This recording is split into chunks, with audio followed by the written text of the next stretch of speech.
I was just going to say it's a business meeting of the CCG held in public. So those members of the public who have been able to join us today can observe the operation of the Primary Care Committee.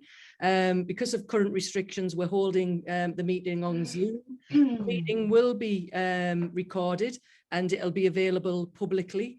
So to allow for the smooth running of the meeting, if I can remind people of the following, if we can put our mobile phones on silent, please. Members must use the Tees Valley CCG background, apart from Jean, who's had special permission to use Roseberry Topping. In order to minimise background noise, if you can stay on mute, please, if you're not speaking. And if you can put your hand up using the, whatever it is, using the hand up function, that would be great. But I can see you all now, whereas I couldn't before. So you can just wave as well, and hopefully I'll catch you. And if you need to leave your seat, if you can just knock your camera off, that would be great. If there are any technical issues during the meeting, I'll hand over to Michelle, who will pick up seamlessly, I'm sure. And I've been advised that we've got one member of the public who's joining us, and that's Nick from the Hartlepool Mail. Welcome, Nick. I think you're part of this committee now, mind you. I'm sure you've got voting rights. It's lovely to see you, Nick. Thank you for joining us. So members of the public, there will be an opportunity to ask any questions at the end of the meeting. The questions should have been submitted in advance, but we will try to respond to any questions if there are any, and if not, we'll certainly get back to you after the meeting if we need to do any research. So with that, I'll ask each member of the committee to introduce themselves, because we have got some new faces today. So I'll just pick on people as I'm going round. So I'm Caroline Gitcham, and I'm the lay chair of the Primary Care Committee. And if we can go to you, Jane, next. I'm Jane Smales. I'm the Corporate Secretary in support for the meeting. Lovely. Mike? Yeah, Councillor Mike Young from Hartlepool Borough Council. Welcome, Mike. Thank you for joining us. Graham? Hi, yes, I'm Graham Earl. I'm the Digital and Estates Lead for Tees Valley CCG. Jean? Good afternoon, everybody. I'm Jean Golightly. I'm Director of Nursing and Quality for Tees Valley CCG. Thank you. Lovely. Mark? Hi, I'm Mark Pickering, Chief Finance Officer for Tees Valley CCG. Thank you. Robert? I'm Robert Upshaw. I'm Chair of Health Watch Darlington. Smashing. Thank you, Robert. David? Hi, I'm David Emerson, Secondary Care Doctor on the governing body of the CCG. Lovely. Nick? Hi, I'm Nick Timmerman. I'm struggling with my video at the moment. I'm a GP in Hartlepool and one of the exec GPs for the CCG. Lovely. Okay, thanks. Thanks, Nick. The other Nick Marco? Hi, I'm one of the members of the public joining today. I am Nick Marco, the local democracy reporter at the Hartlepool Mail. Lovely. Welcome, Nick. Michelle? Hi everyone, I'm Michelle Thompson. I'm the lay member for patient and public involvement for Tees Valley CCG and also the vice chair of this committee. Brilliant. Esther? Hi everyone, I'm Esther Miriku. I'm consultant in public health for Public Health South Tees. Lovely, thanks Esther. Karen? Hello, I'm Karen Hawkins. I'm the Director of Commissioning for Primary and Community Care in the CCG. Fab. Janet? Hi, I'm Janet Walker. I'm a GP and Medical Director of Tees Valley CCG. Lovely. Hannah? Hi, I'm Hannah Heron. I'm Senior Finance Manager for NHS England, but I'm a Tees Valley CCG for primary care. Smashing. Thanks, Hannah. Peter? Hello, everybody. I'm Peter Smith. I'm the Chair of Stockton Health Watch. Christina? Hi everyone, I'm Christina. I am a Senior Commissioner Support Officer on behalf of Tees Valley CCG. Brilliant, thanks Christina. Becky? Hi everyone, I'm Becky Warden, Primary Care Commissioner and Lead for Tees Valley CCG, and I apologise I can't get my background to come on, so I'll stick with the blur. Thank you. Glory, that's great, Becky, thank you. Emma? I'm Emma Joy. I'm a Commissioning Lead for Primary Care for the CCG. Lovely. Janice? I'm Janice Foster. I'm the Chief Exec of Cleveland Local Medical Committee. Brilliant, thanks Janice. Lisa? Hi, Lisa Buttonworth, Project Lead, Health Watch South Tees. Brilliant. Culvey? Hi, I'm Colby Fredrich. I'm the Primary Care Manager for NHS England. Smashing. And Kelly?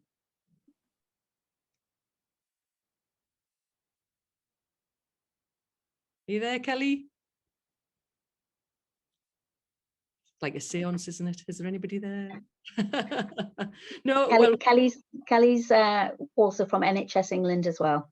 brilliant. Thank you very much. So with that, then we've got apologies have been received from David Gallagher, the accountable officer, Sue Greaves, and Chris Black from NHSEI.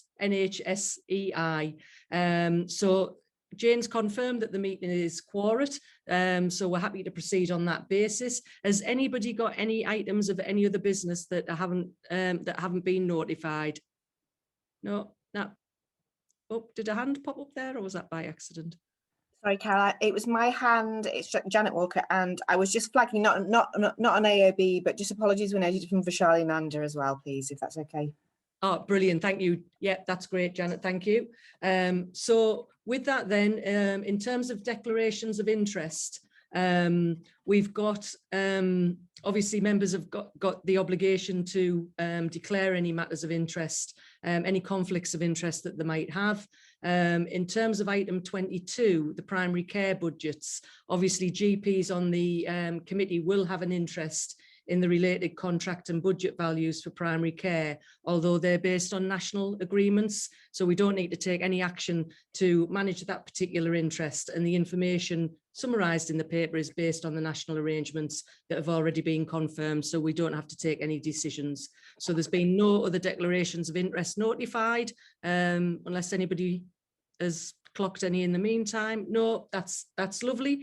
So if we can go then on to item 19, which is the minutes of the previous meeting held back in April. People happy to confirm that they're a true record? Yeah, lovely. Lots of nods. That's smashing. And then if we can go on to matters arising on the action log, there was only one open item, and that was the restoration and recovery plan in terms of engagement. Have you got an update, Karen, in relation to that, please? Sorry, Chair, I couldn't get myself off mute then. So as I explained at the last meeting, in relation to our plans from an integrated care partnership perspective or a CCG perspective, we're engaging with partners. We have provided a copy of the restoration and recovery plan to partners and to stakeholders, but further engagement with patients in relation to our plans as we move forward would be as a CCG plan, not an individual primary care plan. So that'll be picked up under our planning and our group through the integrated care partnership. Brilliant. That's smashing, Karen. Thank you for that. So with that then, we've onto our first item for decision, and that's the primary care transformation update on the primary care networks, a contractual update and key timescales. And I think Becky's going to take us through that report. Thank you, Chair. Sorry, I could start with a frog in my throat. So as you mentioned, I'm here today to give an update on the primary care transformation portfolio. It's got a particular focus upon the ongoing development and maturity of primary care networks who are in the second contractual year. So the paper provides information on the contractual requirements for this year, along with the funding available to PCNs to continue on their development journey. And it seeks agreement from the committee on the funding approach, which has been in line with engagement undertaken with PCNs and also shared with the regional primary care strategy group that's been established. So just to give a reminder to people who are on the call, primary care networks were established in July 2019, and Tees Valley has 14 PCNs, which are made up of 80 practices across our population, covering a total registered patient population of 710,000 patients.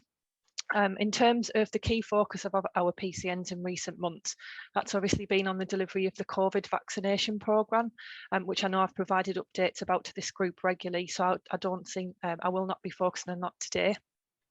But despite that key focus and the incredible work undertaken to date, the PCNs have continued on their development journey, which is delivering the PCN DES requirements, but also the ongoing recruitment of additional staff and also continuing to develop relationships with system partners. So in terms of the contractual update, on the 31st of March, the PCN DES contract and guidance was published, and that confirmed the year 2 contractual requirements for PCNs. A number of the service requirements for this year have remained in place and were further to the inclusion in the year 1 contract. So just in summary, that's extended hours, which is providing 30 minutes of extended access per 1,000 population, providing structured medication reviews to patients, so that's identifying specific patient cohorts and ensuring that each person has a medication review. The enhanced health and care homes, which is around PCNs being aligned to specific care homes and then offering MDT and proactive care and treatment to the residents. Early cancer diagnosis, which is around improving quality of referrals and screening uptake. And then finally, the social prescribing service, and every PCN now has social prescribers providing holistic patient care to patients. Because of the ongoing response to COVID, there were a number of specifications that were planned for implementation from April, and they've been paused and they will be considered in Q3. So there'll be 4 additional specs that NHS England will be looking to vary into that contract, potentially in Q3, which is anticipatory care, personalised care, tackling inequalities, and CBD diagnosis and prevention. And the paper just also shows in table 1 the income that PCNs receive in relation to the DES, and those payments are made to a PCN bank account. There's also been the introduction of an investment and impact fund for PCNs, which covers 6 domains, and also the start of a PCN dashboard, which will in time will help to inform PCNs how they're performing against the DES. So just a bit of a key focus on the additional roles. So primary care networks can recruit into specific additional roles which are funded through a scheme. And the paper draws out a number of additional roles that have been recruited to since last March. So across our PCNs, we've now got 93.88 additional whole-time equivalents, which has been a significant increase. As I said, despite that focus on COVID vaccinations and the COVID response, primary care networks have continued to develop and increase their workforce. Some of those roles have been supported through collaborative working with system partners, and we've got roles including first contact physios and mental health practitioners that have been supported through our local trust, and that's been a real credit to that collaborative approach across organisations. And then just finally, in terms of the workforce requirements, PCNs will need to submit a workforce template on the 31st of August to provide updated details on recruitment plans. And again, by the 31st of October for plans up to 23-24. And I think that'll be really important, again, to work closely with PCNs on that and support with them as the CCG did last year, because that helps inform, obviously, scale and pace, but also other aspects of the PCN DES contract and how they will meet the requirements of the specification. So the area of the paper that I'm looking for commitment from committee on is around the development funding. And in 21-22, PCNs can access at this point in time 534,000 in relation to development funding. And that focuses on 4 key areas, which is around supporting recruitment, embedding and retention of staff, enhancing and continuing that integration journey, continuing to improve access for patients and reducing health inequalities. And the CCG has developed a package of support and associated funding, and that's been through dialogue with the PCNs and also linked to the national development support domains. And that package of support and the asks of PCNs can be seen in section 6.2 of the paper. What we've wanted to do, as we recognise there is obviously a lot of asks on PCNs, is to use a light touch approach to monitoring the development funds.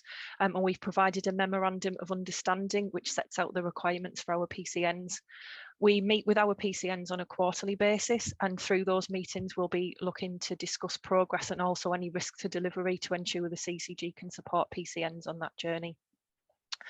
One of the things that I will draw out of the funding is that estates has been raised as a key concern of our PCNs to house additional staff, and also as they continue to expand and look at new ways of working. So in addition to the funding set out in the Memorandum of Understanding, the CCG has been working with an estates organisation to look at specific support for PCNs to develop that strategy so that we can also obviously support on that ongoing workforce and model of care development. And we'll be looking to to do that work and complete that by September of this year. So committee are asked to agree the development funding approach in line with the engagement undertaken, and also obviously shared through the regional steering group. So a whistle-stop tour of that paper, but in summary, the paper sets out the core contractual requirements of PCNs and the development opportunities. And just to obviously say once again that the CCG is fully supportive of the PCN's development, and despite the significant focus and contribution of vaccination programmes, the PCNs do continue to develop in their maturity. Thank you. Brilliant. Thank you so much for that, Becky. That was an excellent report, and it is tremendous how they have got themselves mobilised and the stage that they've got to over a relatively short period of time. Has anybody got any questions or comments or observations for Becky before we go to the decision? David, I can see you've got your hand up. Yes, thank you for that paper. I think it's very encouraging, the progress that's being made. I fully support the proposals. I was just wondering whether there are plans by the PCNs to do sort of either service evaluation or audit of the effectiveness of some of the newer roles, particularly the social prescribing. There's considerable investment. I'm sure it's a good thing, but is evidence being sort of gathered for future planning of the effectiveness of this type of intervention? So there isn't a contractual requirement to gather that information, but what I'm working towards now is the next workforce planning round and gathering supplementary information on the roles already recruited to and what those roles are focused on. And for some of the roles that have been recruited through our partner organisations, and I'll use the two mental health practitioners as an example, they've developed a data set and outcomes, so we'll be using that to inform how those roles are supporting. But I think in terms of the other roles, that's probably something that's to be developed as we go along.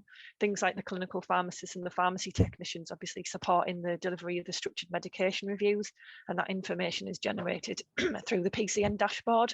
So we do have qualitative information. Probably what we need to draw out a little bit more is that, quantitative, but we probably need to draw out the qualitative side of that to make sure that the roles are focusing on the things that are important to the networks and the patients. Thank you. Brilliant. I'll go to Jean and then Nick. Thanks, Chair. I think it's more of a comment really than a question. So I think the paper is very well laid out. And within the way that the paper is laid out, it's very easy to see that despite the obvious pressurised working, so it's not just because of COVID, it was the COVID working conditions and the COVID demand from those patients, then the additional work of the vaccination programme, which I think we're all agreed has been a Herculean task, but also very successfully delivered, and also the day job of seeing patients in very different way of working. That sort of given all of that, that the fact that primary care colleagues and the PCNs, etc., have actually continued to both innovate and progress that innovation, albeit some of it, the impetus has arisen from the pressurized of having to work differently, but it's really quite hard at times to innovate when you're swamped. So I think that's great. And it's not just a paper that says, do you know what, it's been really hard and we've worked really hard. There's a very strong evidence base to the paper as well, which I always like to see. So I just like to say thank you for the paper and the clarity it gives us, but also the picture that it paints of what primary care colleagues, supported by CCG colleagues, have done over the last period. Thank you. Smashing, Jean. Sorry for the background noise. I've got my window open. Mark, sorry, Nick, would you like to go next and then Mark? Yeah, just to Becky, I'll be really interested in some audits on sort of like the effectiveness of the new roles. Just from a GP looking from within, certainly, you get the impression that like social prescribers might not be seeing as many patients as we'd hoped for. And certainly there's evidence that one of the reasons these were brought in, because they reckon there's about 20% of GP appointments can be sort of taken up by them. So I'll be interested to see if that is sort of, working out. The pharmacists, just really improve quality. They're probably actually making my life harder because I'm sort of getting sort of problems coming up, you know, but the actual quality is improving. So you'd have to look at that, perhaps not on the numbers, but more on a sort of, you know, has sort of like things improved, you know, point of view. But I'd be really interested in some audits on it. So just a comment. Smashing. Thanks, Nick. You got that, Becky? Yeah, yeah. Lovely. And then Mark. Yes, just a comment from me to say that the funding that's identified in here, development funding, is very positive, and it's included within the overall CCG financial plan. So just to provide some assurance to the committee on that. Brilliant. Thanks, Mark. And then I've got Janet and then Karen. I was just quickly going to say that I think as part of the evaluation, it might be useful to capture some patient stories. I mean, I've already heard anecdotal bits that have been really significant, and it would be really good to sort of to pull some of those through, to be fair. Brilliant. And Karen.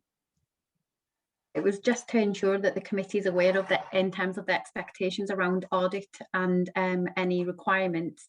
The DES is nationally negotiated, the roles are nationally negotiated, and the roles are prescribed within the Directed Enhanced Service. So any outcomes are set out in the spec itself.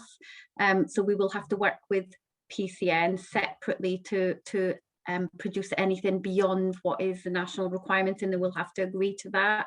So what I didn't want is committee expecting that there can be a full evaluation undertaken that's not actually prescribed by NHS England, but we will and we commit to work with the PCNs to ensure that they're able to provide some of that data and analysis for us, and we'll keep you informed of how that is progressed as we move forward. Brilliant. Thanks for that, Karen. That's smashing. So with that, then I'm going to move that the ask was that we note the report, but with the exception of approval for the development funding in terms of the direction of travel. So if it seems that everybody's happy with that, but if I can just have a few nods, that would be great. Yeah, lovely. Yep, that's absolutely smashing. Thank you so much, Becky. So the next item that we've got is for discussion, and that's item 22, and we're up to page 29 now, and that's Hannah. Hannah will take us through the budgets, please. Okay, thank you, Ken. This budget, obviously we normally do a financial budget statement each CC. This one, because it's the first one of the new financial year, is a report that outlines the financial budgets for the CCG for both the first 6 months of this year, which is being known as H1, and then the full year, which includes H2. I'll just scroll down. So I think for me, the key things in here, there's obviously a lot of information because it's the start of the year, it's what we've based our plans on. We've built into account all of the new changes within the GP contracts. So we're first of all looking at how the allocation, what the allocation equals for us. And as I say, the funding that we've actually received this year is only the first 6 months at this moment. So we've got 6 months worth of budget within the ledger, and that's the guarantee. We know we've got that as a start point. So I've looked at the whole year, but also broken it down so we can see the first 6 months. Obviously, we start with the allocation from what was published for the year. We then have been given growth for changes within the GP contract, so increases for things like the investment and impact fund, care home premiums, both of those coming under PCN as element of the contract. Also, there's a major change on the QOF indicator, so an awful big change where we've taken funding out from public health, which is for the childhood vaccines, and has been included in the QOF indicator. So that funding has now moved from public health into QOF, so has come from NHS England and been included in CCG allocations. So basically, we can see that the allocation for the first half of the year is the 56.8 million. I think for me, the key element comes under sort of part 3, which is the operating budgets, where we look at actually what we need to maintain contracts. you look at the half year of this, then you can see the comparison. So basically, when we factored in the uplifts around global sum, the changes to QOF, the increases in the primary care networks, all which are nationally negotiated, contracts. So these are a given. You have to fund these. You can see that actually the allocation that we've got, the 56 million, doesn't equal the amount of money that needs to go out to practices, or we need to make available to the practices under those different elements of the contract, because the total cost comes in at 57.8 million. So for the first 6 months, we're looking at just over £1 million shortfall. And then obviously if you extrapolate that up for the full year, that takes us to just over the 2 million. I've highlighted in the report there, we've seen the increases. So under section 4, you can see that the global sum went from £89 up to 92.18, which obviously is quite a sizable increase this year. And then the increases around the primary care networks. So the biggest factor for us is around the additional roles reimbursement. So that's gone up considerably, and that's obviously factored into our plans. But what we're finding is all of these increases, national increases in contract, don't equate more than the growth that we're being given through the national allocations. QOF, again, you can see there's the big change there. So we're going up from 567 points to 635. So it was a large percentage increase on QOF, again funding through those allocations, but putting pressure on that growth that we've been given. I've broken down into table, obviously, where sizable amounts come from for the increases, and you can see sort of primary care networks, that increase in contractual changes is significant, and where it's putting the pressure on us. I think really for us, I think it's around, obviously we understand that we've got a recurrent pressure, and it's around how we're trying to mitigate that pressure. So we do know we're potentially going to have some savings come through, which we should start seeing in the next month or so, where we've accrued, we've accounted for things for last year, areas like QOF, premises, that potentially aren't going to come in at the values that we've put in the position. So we'll have a benefit of those to help mitigate some of that risk around that £1 million shortage. But it is a risk. This obviously has been flagged up through the region into the ICS, and it's around looking at it from an ICS point of view, wider funding, and the pressures that primary care is now starting to see on not just our CCG, but on quite CCG. There are a few elements that are still to play out this year, and we've got a few contractual changes that the guidance hasn't come on, and obviously the funding through on. One that springs to mind to me is there's going to be a new DES around obesity, so that will guidance will be released, and obviously we'll factor that in and bring that information to the next PCC once that guidance comes out. We haven't got clear timescales yet around when we might get the information on that contractual change. In summary, it's really to note that what the budgets are, and also the risks that are around budgets that we've got for this year. And I will pass over and see if Mark wants to add anything to that. Thanks, Hannah. Yes, just to draw out a couple of things that you said there. So you're quite right, there is a financial risk or an underlying financial pressure for delegated budgets. Those budgets are part of the wider CCG overall budget, which in turn is part of the wider ICP budget, Integrated Care Partnership budget. So as an ICP, we're in a balanced position, but taking the delegated budget in isolation, there is a pressure. There are opportunities, we think, as the year progresses around non-recurring slippage, and there are some allocations that we haven't yet received. So I think it's managing and mitigating that risk is an option. You know, it's an achievable option for us, but we'll keep it under close scrutiny as we go through the months and continue to report to this committee on that basis. Brilliant. Thank you very much for that, Hannah, and thanks for that, Mark. Has anybody got any specific questions that they would like to ask, or any comments that they would like to make? No, we're okay then. Yeah, we're happy to note the content of that report. Hannah, thank you very much. Mark, have you just popped your hand up there? I think Janice might have a question there. Sorry. Oh, sorry. Where's? Sorry, I didn't put my hand up. I'm having difficulties with my technology today, so I do apologise. No, that's absolutely. Thanks for pointing that out, Mark. Go on, Janice. Thanks, Mark. Yeah. No, all it is, I just wondered whether the pressures in the delegated budget are reflected across the whole of the ICS, because it is quite a recurring pattern in terms of the underinvestment, dare I say, in Tees Valley as a whole. And it's something that we've kind of kept an eye on for the last couple of years in terms of the funding that's coming out nationally really doesn't meet what we need, and is a real disadvantage to the patients in our area, because we then hinder some of the developments and the things that would be good and beneficial to do for patients, because we don't actually have any additional funding available to explore some of the more innovative ways of working and different things of doing. I think CCG, primary care and the ICP as a whole do very well in managing that and trying to bring in as many schemes as we possibly can. But it is, like I say, something of a recurring theme that we seem to have underinvestment nationally.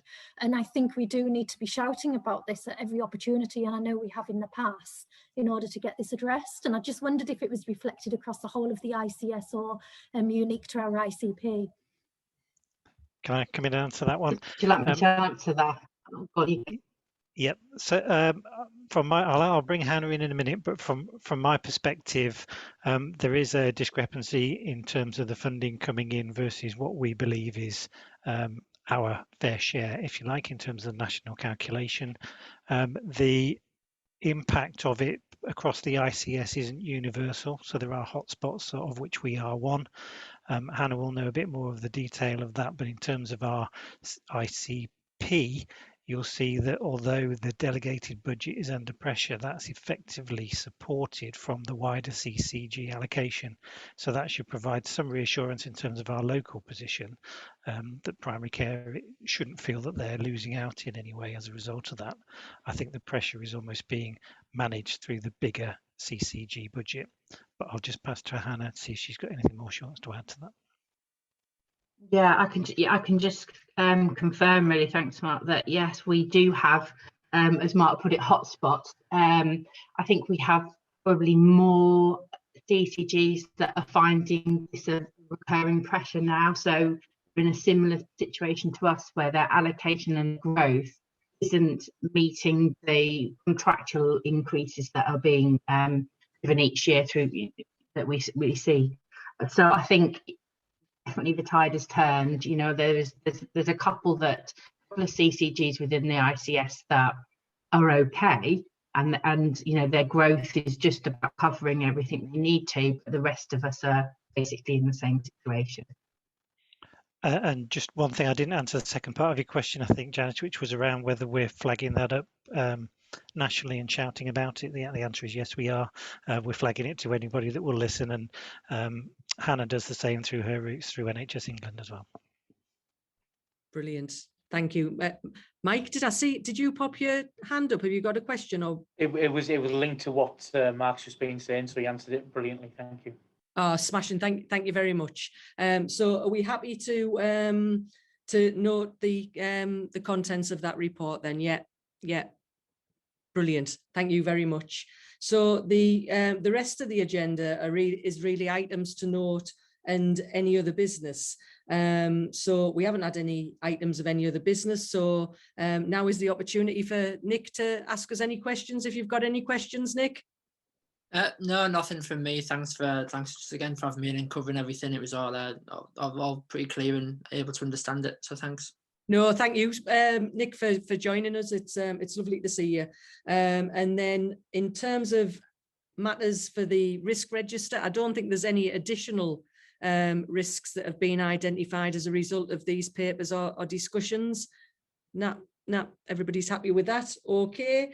And then in terms of key items for decision to report into the next governing body, we normally pull together a paper and do an update for the next governing body. So we will do that as normal. So the next item then is for just to notify you of the next meeting on the 17th of August between 2 and 3:30. So are people okay with that? Yep. Yep, lovely. I'm just thinking, do people want to, for those that need to go on to the next meeting, do you want to just jump onto Teams now, or will that cause an issue for anybody? Because we've allowed more space, because normally I'm rushing through this at pace, and then it's sod's law when we've now allowed more space. We've finished nearly an hour early. So are people happy to just go on, jump onto the Teams now? I don't think that causes any issues in terms of authors of the report. So with that, for those of you that are going to leave us, thank you very much for joining us. And if we give it, I'll give you 4 minutes, and we'll join the Teams meeting at 2:40, if that's okay. Lovely. All right. Thank you very much, folks. Lovely to see you.